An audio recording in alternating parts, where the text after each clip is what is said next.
On this episode of Newt's World, the Ides of March is a day on the Roman calendar that corresponds to March 15th. In 44 BC, March 15th became notorious as the date of the assassination of Julius Caesar, which made the Ides of March a turning point in Roman history. So, on this episode, I'm telling the story of Julius Caesar's remarkable life and death. If you doubt Caesar's impact on all our lives, have a look at a calendar. There's a month called July. That month was named for Julius Caesar. The following month is August, named after Caesar's nephew, the first Roman Emperor Augustus. The calendar we use today was named after these two men who lived 2,000 years ago. The modern calendar is actually Caesar's calendar.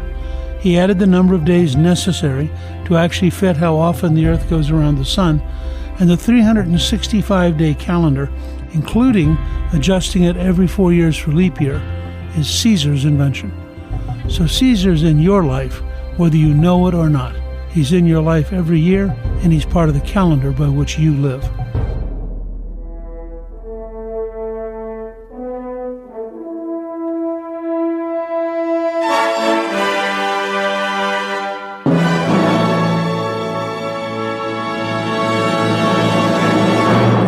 Caesar, which became in German Kaiser, for Kaiser Wilhelm, became in Russian Tsar, is today still a term that describes a centralized dictatorial power 2,000 years after he died. So we're dealing with somebody whose impact shook our part of the world, the Western world, so profoundly that even to this day, he is in many ways an unknown and an unstudied but very real presence. If you look at Latin, you'll find that among the most elegant books ever written in Latin was Caesar's Gallic Wars and Caesar's Civil Wars. Because Caesar was not just a great military general, an amazing politician, he was also a remarkable good writer and a remarkably good orator. His reputation for using language brilliantly made him one of the leading people in Rome for much of his life, just because of his sheer talent. There's another reason for studying Caesar. Caesar represents the Roman Republic, the end of an experiment in people governing themselves. Its replacement by bloodshed, by murder, by dictatorship, by terror.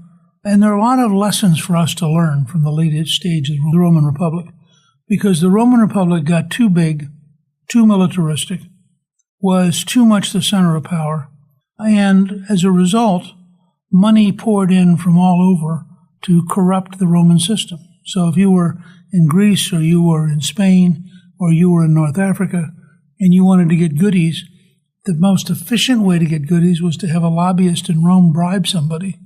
And there are a lot of lessons to be learned by what happens when your system gets to be bigger than you can maintain, and when the breakdown of the traditional order leads to the rise of tyrants. And that's literally what was happening in Caesar's lifetime. If you don't understand the Rome of his time, you can't understand him. Caesar's uncle, Marius, is around 100 BC, and he's the best general of his generation, but he is politically on the losing side of a power struggle. And so he's sort of pushed off to one side, and he's not very important. And all of a sudden, this huge Germanic tribe comes rolling down the Rhone River Valley, and the Roman people get scared because they think this huge tribe is going to break through into Italy. And so they call him back and give him an army, and he goes north, and he wipes out the German tribe. And they now like Marius briefly. And then he is deposed and exiled. And he is sent to a place that we don't think of as a desert, but in its time, Sicily was considered a desert. It was not very heavily occupied, and as a result, his wife dies. Trying to cross the Sicilian desert, he becomes extraordinarily bitter, and as he recounts late in his life, he survives only by imagining what he's going to do to his enemies when he gets back. He does get back, and then he does what he said he would do. Now, why does this matter? Because what's beginning to happen, the politics of personality and philosophy and policy are beginning to be replaced by violence, by poisonings, by assassinations, by crowds in the street, and by intimidation. And in many ways, Marius is the beginning of that breakthrough. Now, in that period, the secondary rise is of Sulla, who is a great general, and Sulla becomes the great competitor to Marius. And between them, they just start wiping people out. So if you're on Sulla's side, you're in danger of Marius killing you. If you're on Marius' side, you're in danger of Sulla killing you. One of the ways they finance what they're doing is they look at the richest guys and they just steal their property. And they say, lucky you, you get to be exiled to Greece and I want all your money. Or you could stay here, I'll kill you, and then I'll take all your money. Which one do you like better? And a substantial number of Romans ended up going to Greece for long periods just in order to avoid being killed. In that process, in that period, Julius Caesar doesn't really exist yet. He's a kid. His family is very old. In fact, they are among the oldest families. The Julii are among the oldest families in Roman history. They go all the way back, in theory, a prince from Troy. And in fact, they trace their mythical background to the goddess Venus.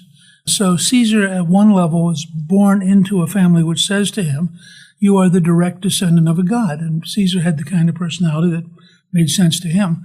And so his whole life, he has this kind of inner arrogance and inner certainty that you probably have to be a descendant of a god to have. I mean, it's a little hard to imagine how any normal person could have been like Caesar. But he has no money. And his father dies when he's young. His mother actually takes the family's relatively small holdings, invests it in a high-rise, which back then meant 6 or 8 story apartment building in Subura, which was a working-class neighborhood. Caesar was ravenously ambitious. He thought he was descended from the gods. He thought he was descended from a family which had been cheated and which was socially worthy of dramatically greater assets than they actually had. From the earliest time we encounter him, he is unendingly ambitious.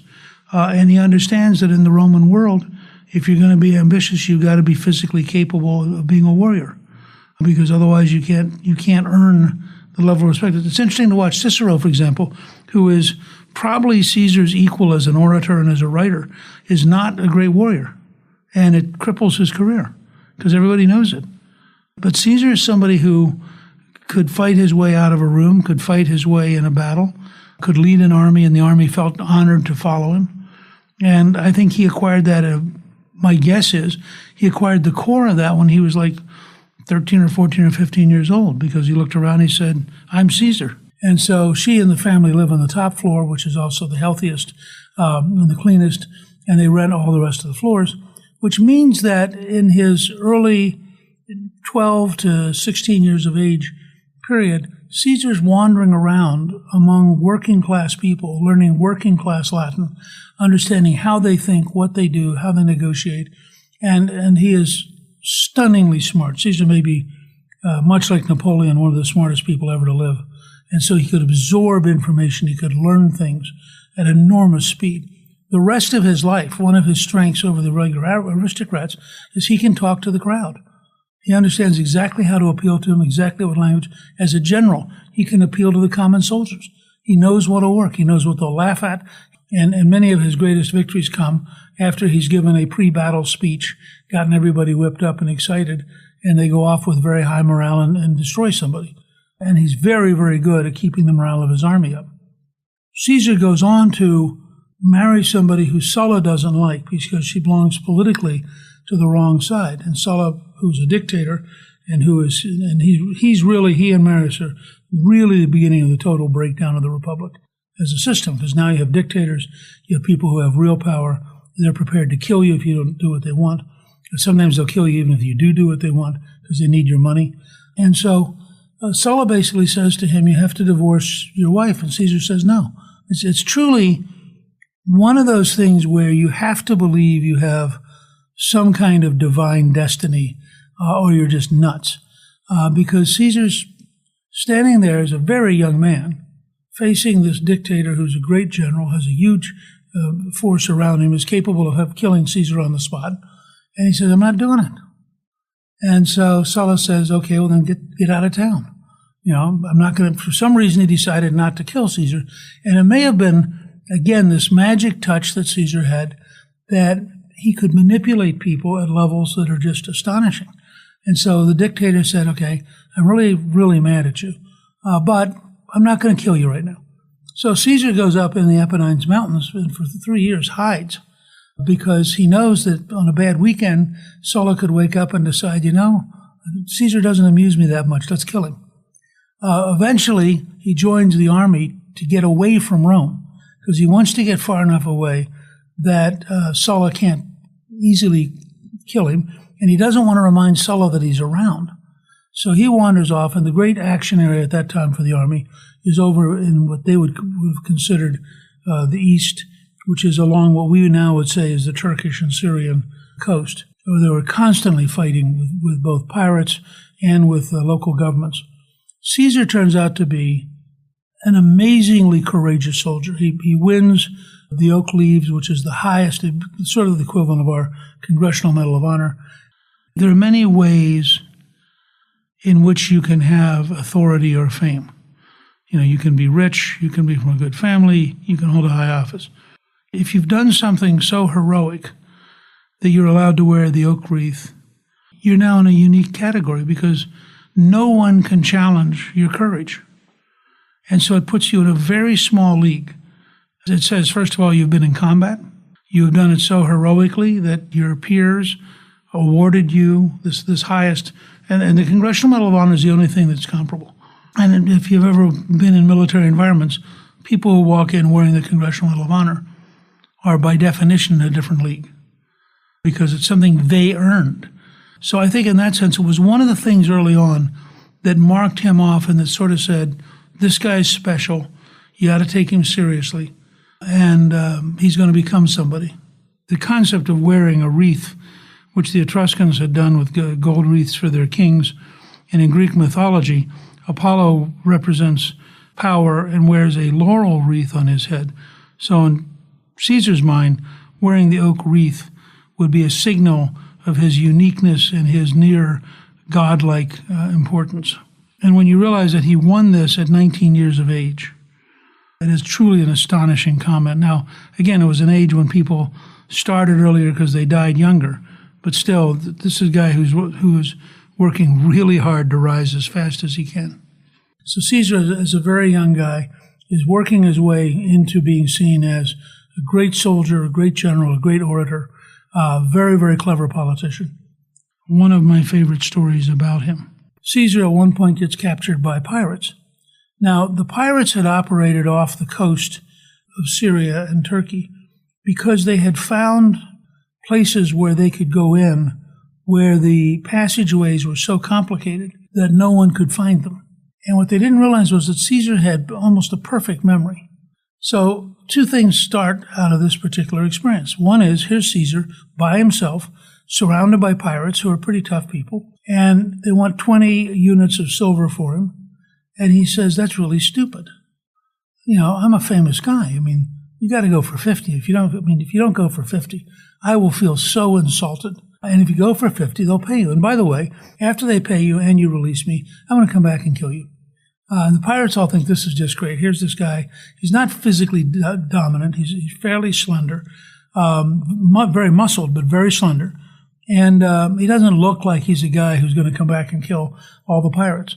And so they laugh at him. They think he's just terrific. He's a great personality. Love chatting with him, So they ask for 50 because he told them to. They get 50. They release him.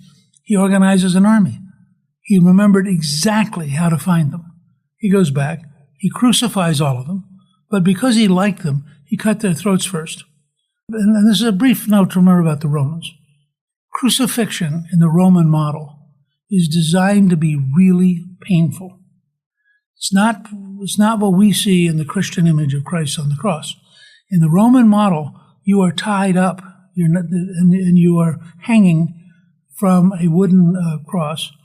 And the goal is to allow you to hang there until the point where birds, for example, will come and peck your eyes out. And you will eventually die of dehydration. When the Romans put nails through Christ and poke him in the side with a spear, these are actually considered acts of kindness because they accelerate the rate at which you die. These are to understand the Roman world, you have to start with a very simple model. These were really tough, ruthless people. For example, when Spartacus rebels, one of the great moments in Roman history, Spartacus has about 20,000 followers, and he really scares the Romans because the idea of a slave rebellion would be genuinely frightening if you were a Roman aristocrat. So when they finally defeat him, they crucify somebody about every 200 feet for 70 miles. So from Naples to Rome, you are riding down a road that has people crucified the entire distance. And their goal was to sort of say to people, we're really sincere, and we want you to know you do this kind of stuff. We will relentlessly come and get you. This is also a country, remember this before Caesar, just to give you this flavor. And it often hits me as I walk around Rome, looking at the city and looking at the walls. This is a city which had, during the Punic Wars with Carthage, Hannibal is in Italy for 17 years, and they can't beat him. But he can't break through the city walls. And so for 17 years, they just slug it out. And the Romans at one point lose an entire army at a battle called Cannae, to which their attitude is, I guess we have to better get another army. They decide to beat the Carthaginians. They have to go to sea and build a navy, which they had not done up till then. They build an entire navy. It goes to sea. There's a huge hurricane. The navy sinks. And the Roman response is, I guess we need a new navy. And they build another navy. I mean, these are just relentless. This is the world. I'm giving this as background because to understand Caesar, you have to understand this was accepted as normal. This level of toughness was where they started. It wasn't what they got to. And so Caesar comes along, and Caesar is, if anything, smarter, more personable, more ruthless, and tougher than anybody else. Somebody once said that in the great fight between Pompey and Caesar, the equivalent of two pirates, I mean, that they were both trying to win control of the empire, of the republic, which became the empire, and that it wasn't like there was a good guy and a bad guy. These were guys just slugging it out for power, and if they happened to kill you on the way through, tough break, because what they were doing was important to them.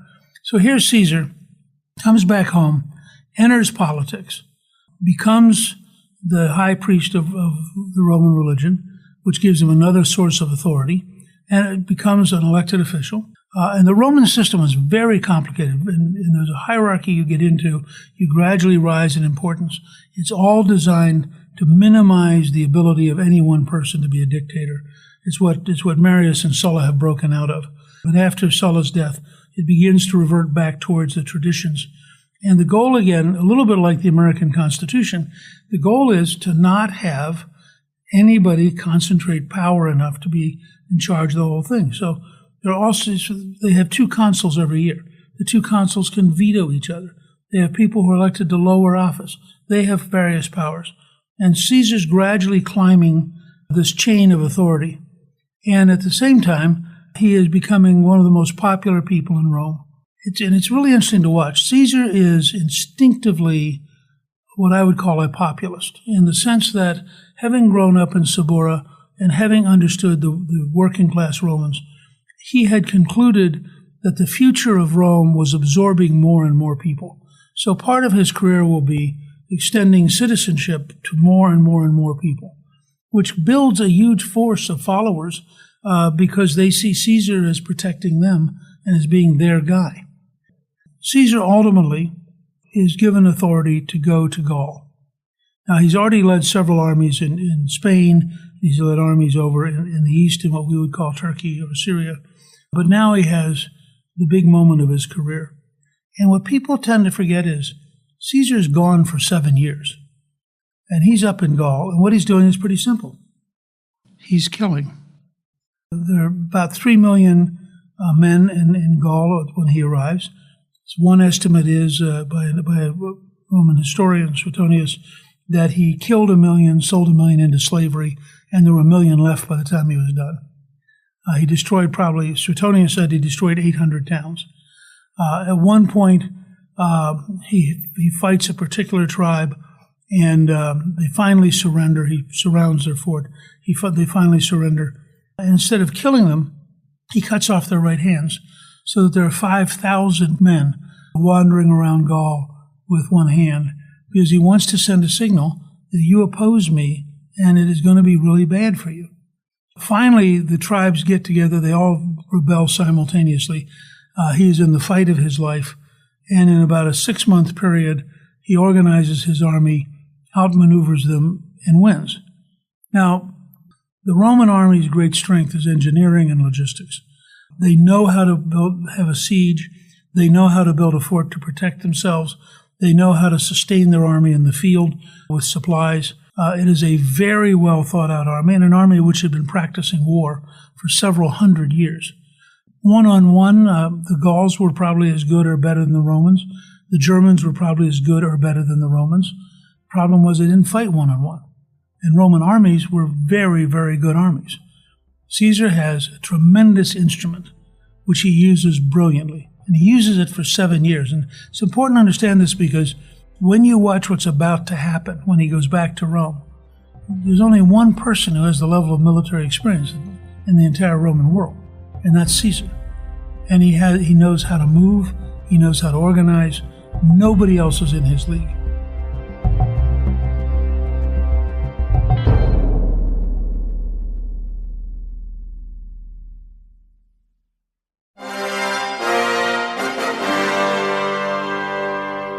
Caesar returns to Rome after his 7 years at war in Gaul, and he faces a problem. He's got to cross the Rubicon River, which is the boundary of Rome at the time. Caesar builds a whole series of signal fires, and he has his legions leaning forward. He comes down without his legions because he wants to be peaceful. He wants to send a signal. He's written the Gallic Wars, which are well worth reading, and which essentially are, he wrote a volume every year, and they essentially are, here's how Caesar went and captured Gaul and turned all these slaves into money, and why you should love Caesar, because look what he's done for Rome. And they're all propaganda. He also founds a daily newspaper to remind you that Caesar loves you and Caesar does good things for you. So his enemies, who under Roman rule, if he gives up his governorship, they can try him. And it's quite clear, given the last 40 years of Roman history, if they try him, they're going to kill him. And that's the only way they can contain him. And so he's negotiating. Caesar's sitting on the far side of the Rubicon, saying, oh, I want to be peaceful. I really want to work all this out. I'm down here without my army. I'm your guy. Can't we get something worked out? Well, when they finally figure out, no, we're not, we want to kill you. We're not going to work something out. What they hadn't reckoned on was he had already set his units in motion, and the first legion could get to the Rubicon in days, and they could send signal fires all the way through Gaul. So he's mobilizing a force very fast. Meanwhile, his major opponent, Pompey was the great general before Caesar. Between Sulla and Caesar, Pompey is the dominant figure. Very successful, very well organized, but a little slow and a little insecure, where Caesar thinks, look, I'm descended from the gods, I might as well gamble because, the gods will be there for me. Pompey kind of thinks, I'm descended from normal people, and this guy Caesar scares me.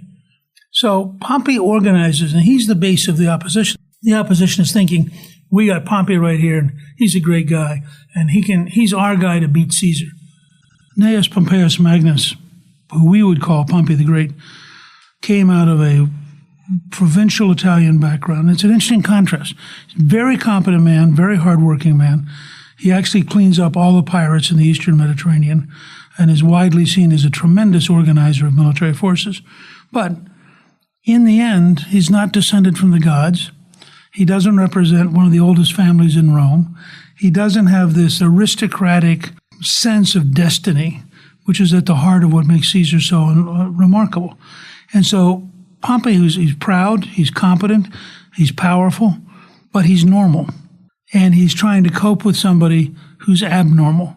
Caesar was slender, fairly tall for his generation, consciously kept himself in a soldier-like behavior, tended to drink the slightly sour wine that the soldiers drank, tended to be very careful about what he ate. He was an ascetic and would not eat very much. He exercised and was physically very strong. I mean, remember, these are guys who fought with swords and carried shields and had to be capable in battle. And Caesar, nobody doubted, Caesar fought at the front. He wore a bright red cloak. Everybody in the army knew where he was, and so did his enemies. The sheer moral leadership of this guy, and the sense that Caesar will not ask us to do anything he wouldn't do. He was not particularly good-looking, at least not in the reports we have. He was balding towards the end. He was an extraordinarily effective womanizer, and at one point it was suggested he had slept with most of the aristocratic women in Rome, which is almost certainly not true. There were too many of them, but nonetheless, the principle was there.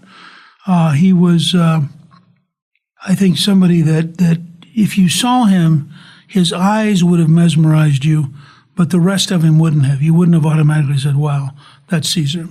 Pompey was smart. He, after all, organized the entire Roman military to defeat the pirates. But Pompey was not, he didn't have that quickness, that sudden political skill that Caesar had, and he didn't have the ability to plan at 3 or 4 or 5 levels simultaneously. And the result was, I think, that Caesar always frightened him and always confused him. Every general I've ever studied, Caesar's on the short list of people you cannot give spare time to, because he will use it, and he'll use it better than you will. So Pompey leaves Italy. Now, the reason this really matters, and this is why when you visit Rome and you look at the Colosseum and you look at the Forum, and you just think to yourself, this was a city of over 1 million people at the time we're talking about. It was the center of the Mediterranean world. It had the symbolism. It's Rome. The guy who gives up Rome gives up symbolically all of the emotional and moral power.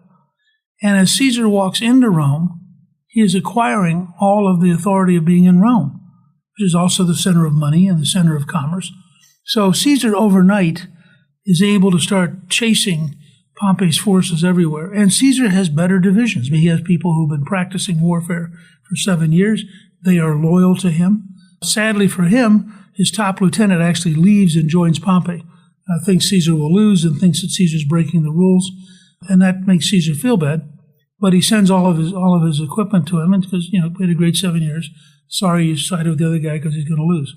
And so Caesar wanders around the Mediterranean, defeating the various forces on the other side, ending up with chasing Pompey all the way to Egypt, where the Egyptians, having figured out that Pompey's the loser, decide they will cut off his head and give it to Caesar because, they want to show Caesar how much they like him. Well, they hadn't thought about the fact that Pompey was married to Caesar's daughter.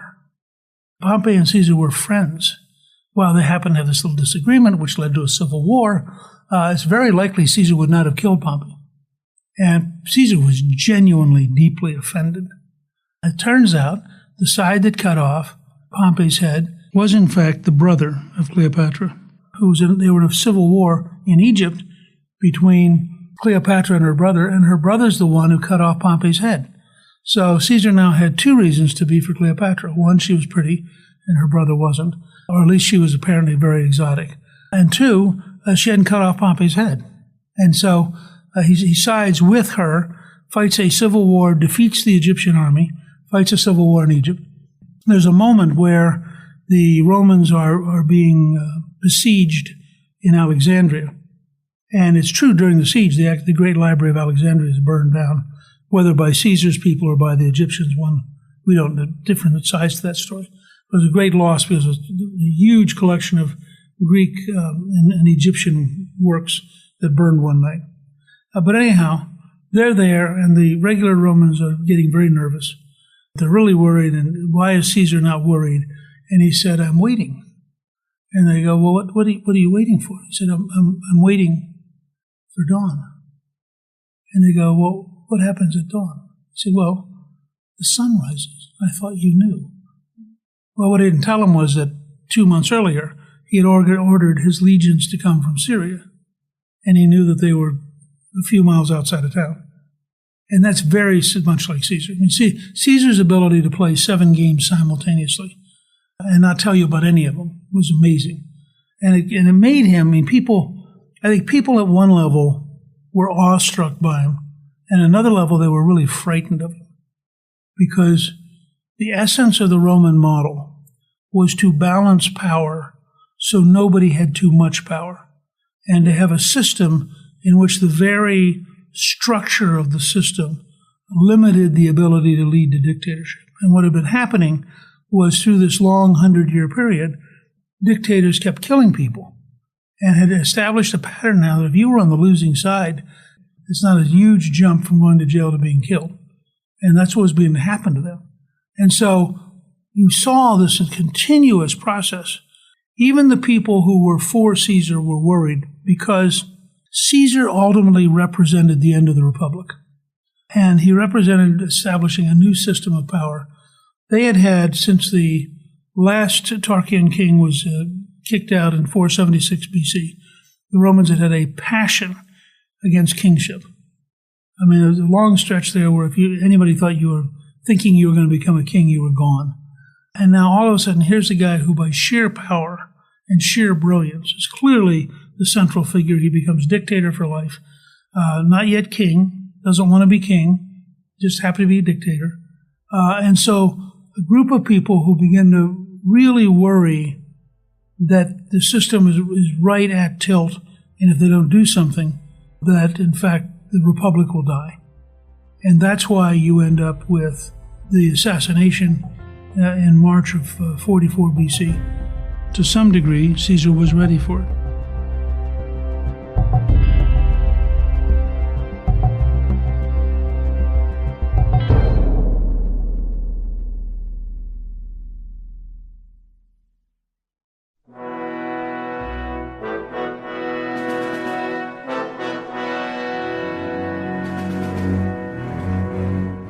One of the fascinating aspects of Caesar's life was the impact of his death, because it became one of the most historic moments in all of Western history, partially because of the brilliant portrait in Shakespeare's play and the speech by Mark Antony at his funeral, partially because Caesar had been such a life force. He had been so dominant. He strode across the Roman Empire in such a huge way that his disappearance through death left a vacuum that would take years to sort out, because there was no natural ability for anyone to step in and become Caesar. And so there would be an entire civil war before he was replaced by his nephew, who had actually found the empire itself, Octavius, who becomes Augustus, and who's the second month we name for one of the Caesars. So you get July and August. Caesar himself, in a way, had almost set the stage for his own killing. The Greeks had a concept they called hubris, and hubris meant that you began to take onto yourself enormous power and enormous self-affection. And as you became more and more filled with hubris, you began to set yourself up for what the Greeks called nemesis. And nemesis was the destruction of the person who had hubris. Well, in a way, Caesar is the perfect model of what the Greeks were trying to warn about.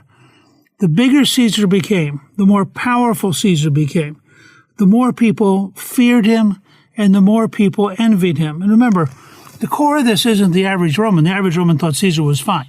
Caesar fed them, Caesar entertained them, Caesar conquered slaves that enriched them. So Caesar had a pretty big base among normal people.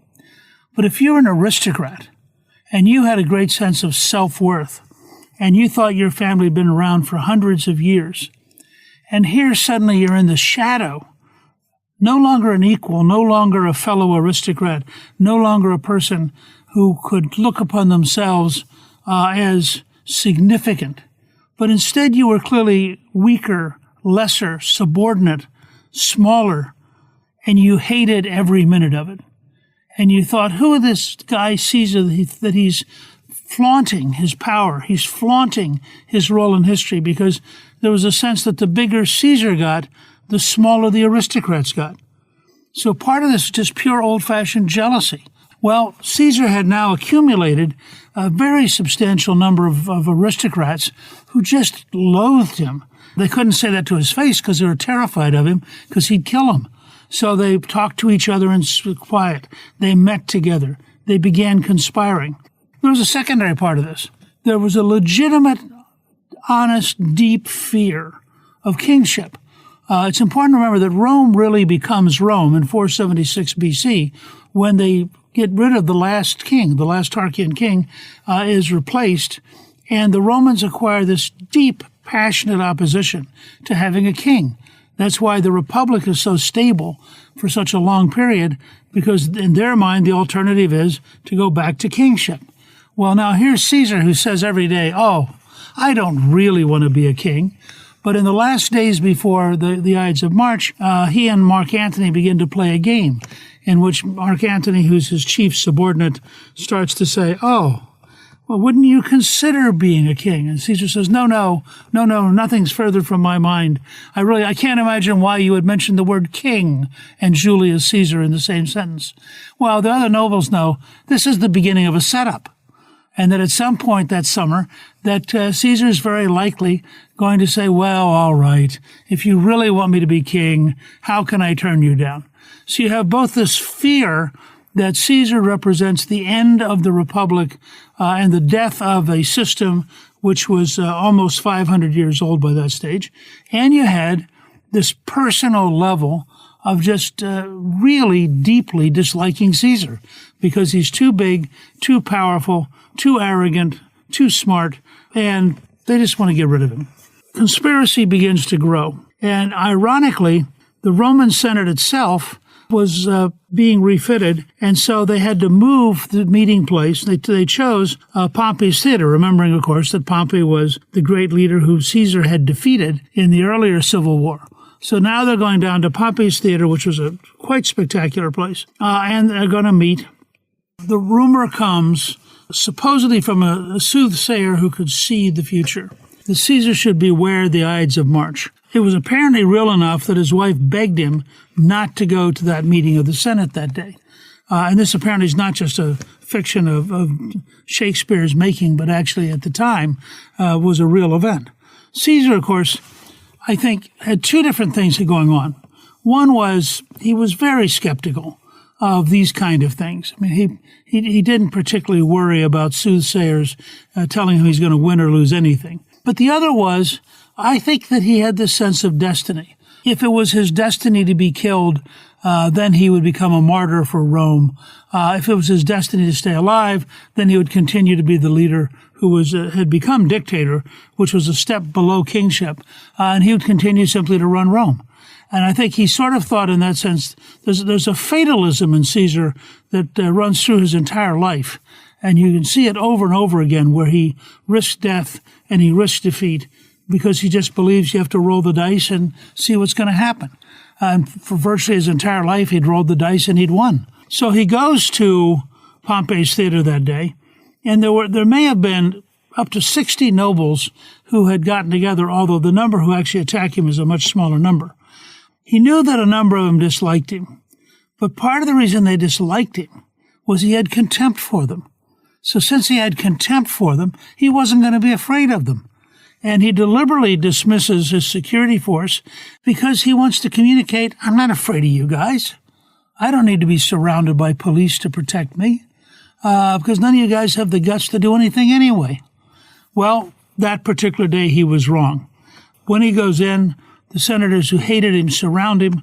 Supposedly, Servilius Casca strikes the first blow, hitting him in the neck and drawing blood. Other senators join in, and he is hit again and again and again around the head and the neck. Marcus Brutus apparently wounds him in the groin, at least that's the traditional legend. And Caesar said to him, "You too, my child," or "Et tu, Brute," as it became translated in later years. There was a rumor, which probably wasn't true, but it was a really delicious rumor, that Brutus, in fact, was his illegitimate son.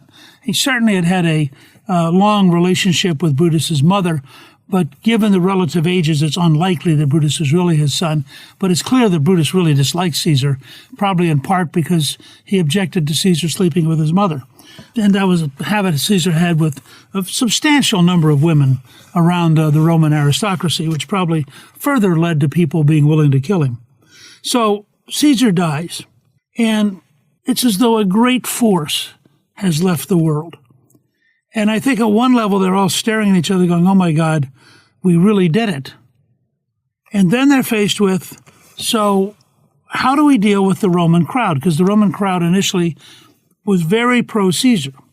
Caesar had been very good to them, and he had improved their lives. He'd paid attention to them. He was a popularis. He was interested in the people rather than the aristocracy. So they said, basically, we saved Rome from dictatorship. Mark Antony, speaking at the funeral, gives an oration. It's pretty clear that when the assassins were done speaking, they were in pretty good shape. By the time Mark Antony was done speaking, they're all sneaking out of town because the mob has turned, and the mob clearly now will tear them apart.